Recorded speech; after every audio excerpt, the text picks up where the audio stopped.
Hello my dear students, আজকে আমি class 11 যে অ্যাটমিক স্ট্রাকচার বা পরমাণুর গঠন চক্রটা তোমাদের সঙ্গে আলোচনা করেছিলাম আগের দিন, অর্থাৎ আগের পার্টে। আজকে সেই চ্যাপ্টারের সেকেন্ড পার্ট, অর্থাৎ পার্ট 2।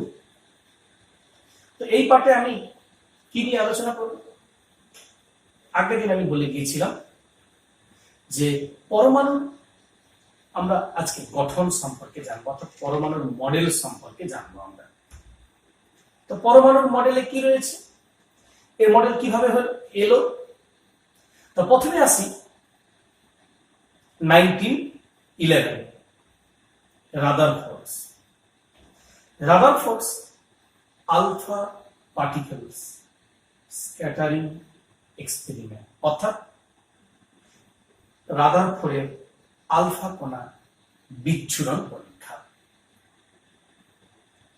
তো এই আলফা কণা বিচ্ছুরণ পরীক্ষা থেকে রাদারফোর্ড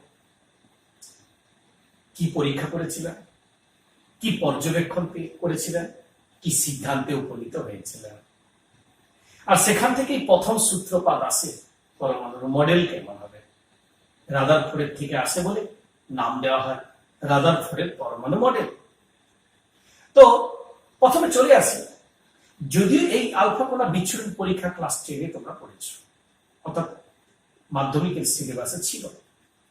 তো প্রথমে আসি সেই পরীক্ষাটার কথা একটু ছোট করে বলে নিচ্ছি।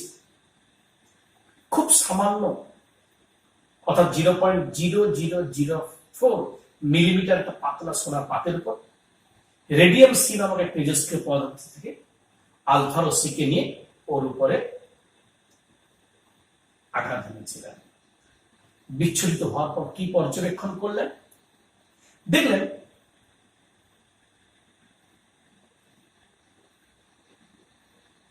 বেশিরভাগ রশ্মি কোনো বিক্ষেপ না করে সোজাসুজি বেরিয়ে যাচ্ছে বাধা না পেয়ে। খুব কম সংখ্যক রশ্মি সামান্য করে বিক্ষিপ্ত হচ্ছে। আরো খুব কম সংখ্যক 20,000-এর মধ্যে একটা রশ্মি যেই পথে যাচ্ছিল সেই পথে ব্যাক করেছে। অর্থাৎ এই পরীক্ষা থেকে তিনি কি সিদ্ধান্তে এলেন? পরমাণুর বেশিরভাগ স্থানটি ফাঁকা স্থান রয়েছে,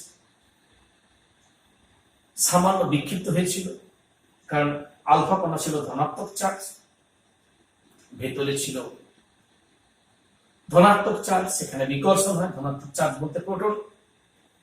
সামান্য রশ্মি সেই পথে ফিরে এসছে, তার মানে পরমাণুর মোট ভর সেখানেই জমা রয়েছে। পরমাণুর মোট ভর বলতে আগেই পেয়েছি নিউট্রন আর প্রোটনের সমষ্টি, আর ইলেকট্রন গুলো বাইরের দিকে রয়েছে, যা নিউক্লিয়াসকে বেষ্টন করে ঘুরে বেড়াচ্ছে।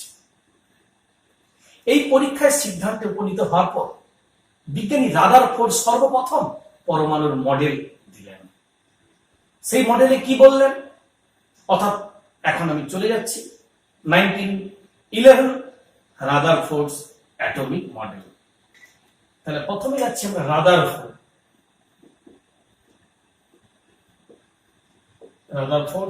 Atomic model 1911। রাদারফোর্ড অ্যাটমিক মডেলে কি ডাকলেন? প্রথম বললেন পরমাণুর দুটি অংশ, একটা নিউক্লিয়াস, একটা হলো বাইরের ইলেকট্রন মহল। ইলেকট্রন গুলো নিউক্লিয়াসকে কেন্দ্র করে বৃত্তাকার পথে ঘুরে বেড়ায়। পরমাণুর মোট ভর পরমাণুর অতি ক্ষুদ্রাতি অংশের সঞ্চিত রয়েছে, অর্থাৎ নিউক্লিয়াসে, যেখানে রয়েছে নিউট্রন আর প্রোটন একসঙ্গে। পরমাণু নিস্তরী, অর্থাৎ পরমাণুতে উপস্থিত মোট পজিটিভ চার্জ, অর্থাৎ প্রোটনের সংখ্যা এবং পরমাণুকে নিউক্লিয়াসকে বেষ্টন করে ঘোরা মোট ইলেকট্রনের সংখ্যা বহিস্থ কক্ষে, মানে টোটাল বেষ্টন করে ঘোরা ইলেকট্রনের সংখ্যা সমান। তাই পরমাণু নিস্তরী, ধনাত্মক ঋণাত্মক চার্জ সমান। আগেই আমরা জেনে গেছি যে একটা চার্জগ্রস্ত কণাকে কেন্দ্র করে আরেকটা চার্জগ্রস্ত কণা যদি ঘুরে বেড়ায় তখন শক্তির বিকিরণ হয়, আমরা জানি। তো আসছে আমরা পরে নেই, কিন্তু আমাদের এখানে প্রশ্ন যে একটা চার্জগ্রস্ত কণাকে কেন্দ্র করে যখন নিউক্লিয়াসকে কেন্দ্র করে ইলেকট্রন গুলো ঘুরে বেড়ায়, তো ইলেকট্রন গুলো তো নিউক্লিয়াসের উপর এসে পড়ে যেতে পারতো বা বেরিয়ে যেতে পারতো, তা নয়। কিন্তু কেন? আসলে ঘূর্ণনের সময় দুটি বল কাজ করে আবর্তনের সময়, একটাকে বলবো কেন্দ্রাতিক, একটাকে বলবো কেন্দ্রাবিক। এই দুই বল সমান হয় বলে ইলেকট্রনগুলো নিউক্লিয়াসকে কেন্দ্র করে অবিরাম ঘুরে বেড়াচ্ছে। পরমাণু যখন প্রথম মডেল বিজ্ঞানী রাদারফোর্ড দিলেন 1911 সালে, বিজ্ঞান জগতে যখন প্রথম পরমাণুর মডেলের উপস্থাপনা করলেন, পরবর্তীকালে ওনার মডেলের খুঁত বের করতে কিছু বিজ্ঞানীরা অগ্রণী ভূমিকা নিলেন, তারা বেরও করে ফেললেন। তাহলে যে খুঁত বা ডিফেক্ট বের করলেন সেটাই হলো রাদারফোর্ডের পরমাণু মডেলের ত্রুটি। তাহলে ডিফেক্ট কি?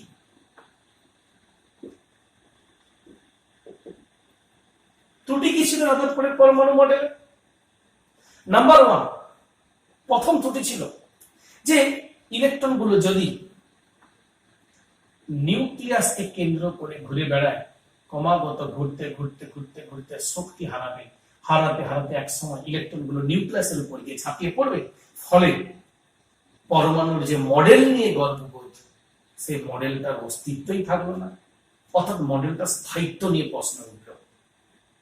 নাম্বার 2, ক্রমাগত যদি একটু আগে বলেছিলাম যে ঘুরে বেড়াতে থাকে, অর্থাৎ একটা চার্জগ্রস্ত কণাকে কেন্দ্র করে বিপরীত চার্জগ্রস্ত কণা যদি ঘুরে বেড়ায়, তাহলে ক্রমাগত শক্তির বিনাশ হয়, লস হয়।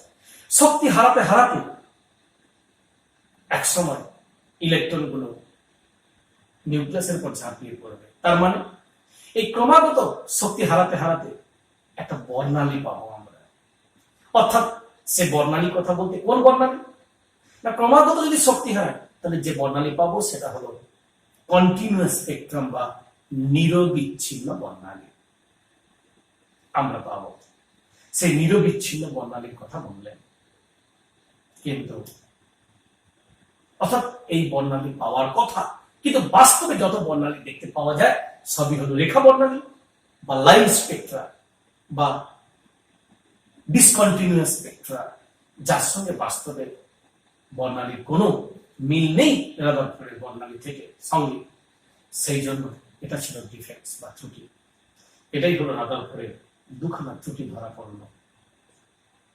পরবর্তীকালে পরমাণুর মডেল নিয়ে আবার ভাবনা চিন্তা শুরু হলো, তাহলে কি হবে মডেল। এগিয়ে এলেন ঠিক 2 বছর পর 1913 সালে বোর, বিজ্ঞানী নিলস বোর এলেন। বোর এসে কি করলেন, তিনি পরমাণুর মডেল সম্পর্কে যে ধারণা দিলেন সেটাই হল বোরের পরমাণু মডেল, অর্থাৎ বোরস অ্যাটমিক মডেল। 1913 অর্থাৎ 1913 সালে যখন তিনি বোরের অ্যাটমিক মডেল অর্থাৎ বোরের পরমাণু মডেল সম্পর্কে ব্যাখ্যা দিলেন বিজ্ঞানী নিলস বোর, তিনি এসে কি বললেন তার এই বিবৃতিতে, অর্থাৎ পরমাণুর মডেল সম্পর্কে কেমন বিবৃতি দিলেন, অর্থাৎ কেমন হবে মডেল, সে ব্যাপারে কি কি দিলেন তিনি, তার স্বীকার্য বিষয় কি কি ছিল। নাম্বার 1, তিনি বললেন ইলেকট্রনগুলো নিউক্লিয়াসকে কেন্দ্র করে বৃত্তাকার পথে ঘুরে ঠিকই, তবে যে কোনো ব্যাসার্ধের বৃত্তাকার পথে নয়, নির্দিষ্ট ব্যাসার্ধের স্থায়ী পথে, নির্দিষ্ট ব্যাসার্ধের বৃত্তাকার পথে ঘুরে বেড়ায়। নাম্বার 1, এখন এটাকে ব্যাখ্যা করতে গিয়ে তিনি বললেন ওই যে ঘুরে বেড়াচ্ছিল আবর্তনশীল ইলেকট্রনের কৌণিক ভরবেগ mvr = nh/2π। যদি পাই তো আমরা জানি h তো প্লাঙ্কের ধ্রুবক, পরে পাবো আমরা n হচ্ছে মুখ্য কোয়ান্টাম সংখ্যা, এটাও আমরা আসবো এটা নিয়ে। আবর্তনশীল ইলেকট্রনের ভর হলো m, বেগ হলো v, আর যে পথে ঘুরছে সেই পথের ব্যাসার্ধ হলো রেডিয়াস হলো r, অর্থাৎ mvr = h/2π এর সরল গুণিতক বললেন। n এর মান 1 2 3 ইত্যাদি। তো এবার চলে আসি আমরা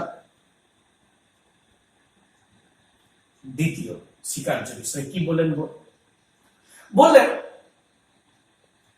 ইলেকট্রনগুলো যে নির্দিষ্ট ব্যাসার্ধের কক্ষপথে ঘুরে বেড়াচ্ছে সেই পথের প্রত্যেকটা ইলেকট্রনের, অর্থাৎ একটা নির্দিষ্ট কক্ষপথে প্রতিটি ইলেকট্রনের শক্তি স্থির, নাম দিলেন স্টেশনারি অরবিট বা স্থির কক্ষপথ বা স্থায়ী কক্ষপথ। এ প্রসঙ্গে বলে রাখি, স্থির কক্ষপথ মানে ইলেকট্রন কখনো স্থির বলিনি, ইলেকট্রন স্থির নয়। স্থির কক্ষপথ মানে ওই কক্ষপথে থাকাকালীন আবর্তনশীল প্রতিটি ইলেকট্রনের শক্তি স্থির, নাম দিলেন স্থির কক্ষপথ বা স্থায়ী কক্ষপথ। পরবর্তীকালে বললেন থার্ড পয়েন্ট, অর্থাৎ তৃতীয় স্বীকার্য বিষয় বললেন, ইলেকট্রনগুলো যদি উচ্চ শক্তি স্তর থেকে নিম্ন শক্তি স্তরে যায় কিংবা নিম্ন শক্তি স্তর থেকে যদি উচ্চ শক্তি স্তরে যায়, তাহলে ক্রমাগত শক্তি লস হতে থাকে। কখন লস হয় না, উচ্চ থেকে নিম্নে আসলে লস হয়, নিম্ন থেকে উচ্চতে গেলে শক্তি গ্রহণ করতে হয়, অর্থাৎ কখনো গ্রহণ কখনো বর্জন ঘটে। এর ফলে আমরা এই যে শক্তি আমরা গেন বা লস হচ্ছে, তার ফলে আমরা যে বর্ণালী পাবো যা হলো রেখা বর্ণালী, যার সঙ্গে বাস্তবের বর্ণালীর মিল আছে। তাহলে বোর সেদিন বলতে গিয়ে বললেন যে আমার পরমাণু মডেল থেকে যে বর্ণালীর ব্যাখ্যা পাওয়া যায় তা হলো রেখা বর্ণালী বা বিচ্ছিন্ন বর্ণালী, যা বাস্তবের সঙ্গে মিল নেই, যেটা কিনা রাদারফোর্ডের সময় মিল ছিল না, ওনার মিল আছে বলে তাই অনেকটা অ্যাকসেপ্টেড হয়ে গেল বোরের পরমাণু মডেল। কিন্তু বোরের পরমাণু মডেল আবিষ্কার হয়ে যাবার পর বিজ্ঞানী বোর ভেবেছিলেন যে এটা অনেকটা বেশি কারেক্টেড, এখানে বোধহয় ভুল নেই। কিন্তু ঘটনা চক্রে বিজ্ঞানে এগিয়ে চলে, বোরের পরমাণু মডেলের ডিফেক্টস বা ত্রুটি আবার ধরা পড়ে। এখন বোরের পরমাণু মডেলের ডিফেক্টস বা ত্রুটি নাম্বার 1, তাহলে আমরা চলে যাচ্ছি বোরের পরমাণু মডেলের ডিফেক্টস বা ত্রুটি।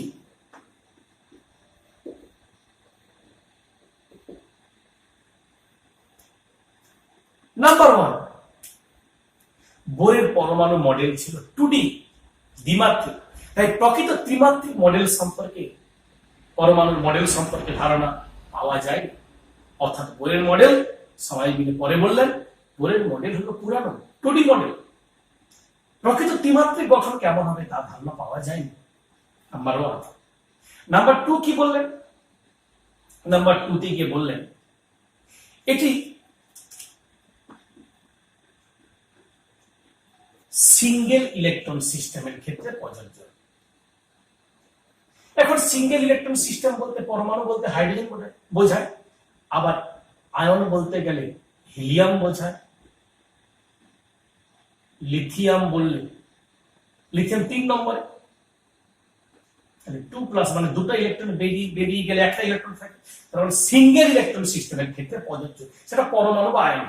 কিন্তু মাল্টি ইলেকট্রন সিস্টেমের ক্ষেত্রে বোরের পরমাণু মডেল কেমন হবে এ ব্যাপারে বোর নীরব ছিলেন, বলেননি কিছু। অর্থাৎ এই ধারণা মাল্টি ইলেকট্রন সিস্টেমের ক্ষেত্রে বোরের মানে পরমাণুর মডেল কেমন হবে এই ব্যাপারে তিনি কোনো ব্যাখ্যা দেননি। অর্থাৎ তিনি এমন একটা কাজ করেছিলেন যেটা কেবলমাত্র সিঙ্গেল ইলেকট্রন। তৃতীয় পয়েন্টে কি বললেন?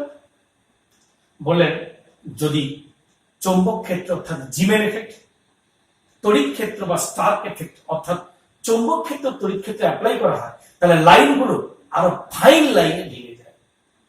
তাহলে এই সূক্ষ্ম সূক্ষ্ম লাইনে ভেঙে যাচ্ছে, এই ব্যাপারে কোনো ধারণা বোরের পরমাণু মডেলে পাওয়া যায়। নাম্বার 4,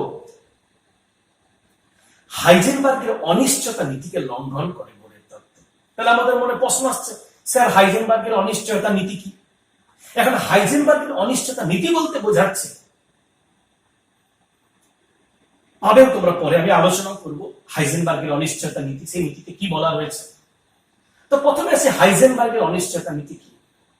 অ্যাকচুয়ালি যদি এটা ডিটেলস পরে বলবো, এখন বোঝার সাথে একটু বলে নিচ্ছি যে ক্ষুদ্রাতি ক্ষুদ্র কোনো পার্টিকেল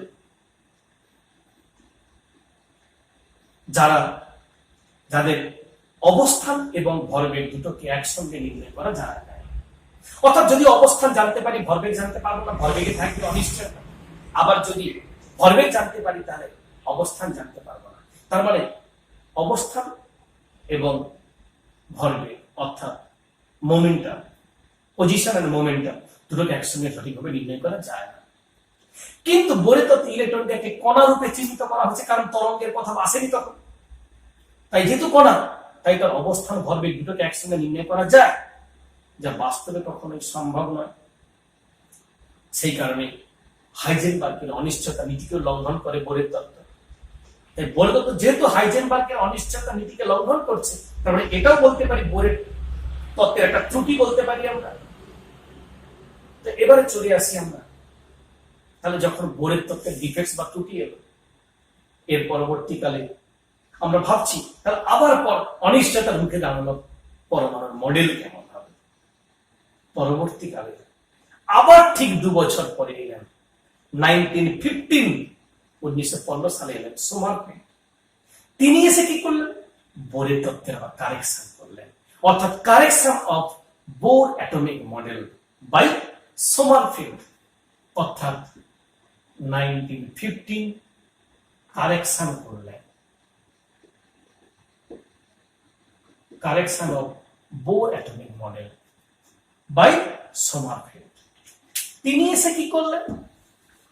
বোরের তত্ত্বে সংশোধন করলেন। সংশোধন করে তিনি কি বললেন? তিনি বললেন, নাম্বার 1, ইলেকট্রনে যারা ঘুরে বেড়াচ্ছিল নিউক্লিয়াসের চারদিকে, এতদিন পর্যন্ত আমরা কি শিখে এসেছি? বৃত্তাকার পথে। উনি এসে বললেন ইলেকট্রনের কক্ষপথ 2 প্রকারের হয়, নাম্বার 1 বৃত্তাকার, নাম্বার 2 উপবৃত্তাকার। এই প্রথম উপবৃত্তের ধারণা এলো ওখানে। নাম্বার 1 হলো সোমারফেল্ড 2 নম্বর পয়েন্টে কি বললেন? বললেন যে কোনো মুহূর্তে বা কোনো মুহূর্তে ইলেকট্রনের স্পর্শকীয় বেগ 2 ভাবে ঘটে। স্পর্শকীয় বেগ 2 ভাবে ঘটে মানে সেটা কি কি? একটাকে বলবো রেডিয়াল বেগ ভিআর, আরেকটাকে সংক্ষেপে বললে তির্যক বেগ বা তির্যক কৌণিক বেগ, অর্থাৎ ভি। এটাকে যদি বলি আমরা ভিআর, এটাকে বলবো ভিকে, অর্থাৎ একটাকে বলবো রেডিয়াল বেগ আর এটাকে বলবো তির্যক কৌণিক বেগ। এই হলো 2 ভাবে স্পর্শকীয় বেগের কথা বললেন। 3 নম্বরে কি বললেন? বললেন এই 2 প্রকার বেগের উপর ভিত্তি করে উপবৃত্তাকার কক্ষপথগুলিকে বোঝানোর জন্য তিনি একটি নতুন কোয়ান্টাম সংখ্যার প্রবর্তন করলেন। নাম দিলেন গৌণ কোয়ান্টাম সংখ্যা, অ্যাজিমুথাল কোয়ান্টাম নাম্বার। এই গৌণ কোয়ান্টাম সংখ্যাকে প্রথমে কে দিয়ে, পরবর্তীকালে চেঞ্জ করে এল দিয়ে প্রকাশ করা হয়। তিনি বললেন এই যে আমি একটু বলেছিলাম না বৃত্তাকার উপবৃত্তাকার, অর্থাৎ তিনি বললেন মূলত ইলেকট্রনগুলি নিউক্লিয়াসকে কেন্দ্র করে উপবৃত্তাকার কক্ষপথেই ঘুরে, ঘুরতে ঘুরতে কখনো বৃত্তাকার পথে চলে আসতে পারে। অর্থাৎ কখন? তাহলে বৃত্তটা হলো একটা স্পেশাল কেস। কখন না যখন 2টো অক্ষ সমান হয়। যদি নিউক্লিয়াসটি উপবৃত্তের নাভিতে অবস্থান করে তাহলে এটাকে বলবো L0, 1, 2 এরকম, অর্থাৎ উপবৃত্তটা ঘুরতে ঘুরতে কখনো পর্যন্ত বৃত্তাকার পথে আসতে পারে। এই কথা তিনি বললেন বোরের তত্ত্বে। এখন প্রশ্ন আসছে, তাহলে কি বোরের পরমাণু মডেলের পর যখন সোমারফেল্ড কারেকশন করলেন এটাই কি লাস্ট ফাইনাল? দেখো আমাদের শেখারও একটা নির্দিষ্ট পরিধি বা লিমিট রয়েছে। এইচএসসি সিলেবাস এতটাই পর্যন্ত। যখন তোমরা কলেজে গেলে বা পরবর্তীকালে পড়লে, স্পেশালাইজেশন থাকলো যদি ইনঅর্গানিক কেমিস্ট্রিতে থাকে, তখন আমরা আবার জানতে পারবো পার্টিকুলার অ্যাটমিক স্ট্রাকচার বা পরমাণু মডেলে কি পরিবর্তন এলো। তবে আপাতত এইটুকুই আমরা জানবো এইচএসসি সিলেবাস, যে correction of Bohr's atomic model by Sommerfeld. এই সোমারফেল্ডের সংশোধন হয়ে পরমাণুর মডেল। আপাতত এখানে আমরা মডেল সম্পর্কে জানলাম, তাহলে ফাইনালি জানলাম ইলেকট্রনগুলো নিউক্লিয়াসকে কেন্দ্র করে উপবৃত্তাকার কক্ষপথে ঘুরে বেড়ায়। কে কোথায় রয়েছে বললাম। এই হলো টোটাল পরমাণু মডেল বা অ্যাটমিক স্ট্রাকচার। এবারে আমরা এই যে চ্যাপ্টারটা আলোচনা করলাম আজকে, আমরা করলাম কি পার্ট 2। এই পার্ট 2 তে আলোচনা করতে গিয়ে ধরো তোমাদের বোঝার ক্ষেত্রে যদি কোনো প্রবলেম থাকে তোমরা অবশ্যই আমাকে কমেন্টে জানাবে। আর ভালো করে ভিডিওটা দেখে তোমরা বারবার দেখলে বুঝতে পারবে। এরপর তোমরা অবশ্যই বই পড়বে। এই যে আমি একটু তোমাদের সামনে সহজ করে আলোচনা করার চেষ্টা করছি, এটাই সাফিসিয়েন্ট নয়, এটা প্রিলিমিনারি আইডিয়া। এরপর তোমার বইগুলোকে স্টাডি করবে, দেখবে আরো একটা চ্যাপ্টার সম্পর্কে আমরা কত বেশি করে দিই, খুঁটিয়ে খুঁটিয়ে আমরা জানতে পারছি। এই হলো অংশটা পার্ট 2 অ্যাটমিক স্ট্রাকচারের। নেক্সট আমরা পার্ট 3 পরের ভিডিওতে আলোচনা করব। ওকে, থ্যাংক ইউ।